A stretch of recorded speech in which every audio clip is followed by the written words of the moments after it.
اعوذ باللہ من الشیطان الرجیم بسم اللہ الرحمن الرحیم اللہم صلی علی محمد وعلی محمد۔ امام علی ابن موسیٰ رضا علیہ الصلوۃ والسلام کا شعبان معظم کے آخری دنوں کے بارے میں انتہائی سنہری نصیحت۔ خواجہ عباس صلوت حروی کہتے ہیں کہ میں شعبان کے آخری جمعے کو امام رضا علیہ السلام کی خدمت میں پہنچا۔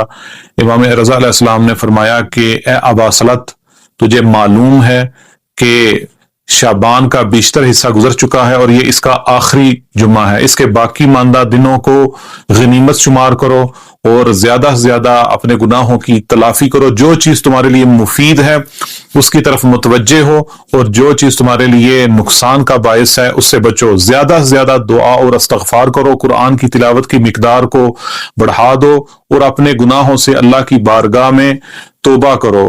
اور پھر فرمایا کہ اگر اس طرح کرو گے، یہ اس لیے ہے تاکہ رمضان کا مہینہ وہ تمہارے لیے اس حالت میں آئے کہ تو نے اپنے آپ کو اللہ کے لیے خالص کر لیا ہو، اور اس مہینے میں لوگوں کی جو امانتیں تمہارے پاس ہیں ان کو ادا کرو۔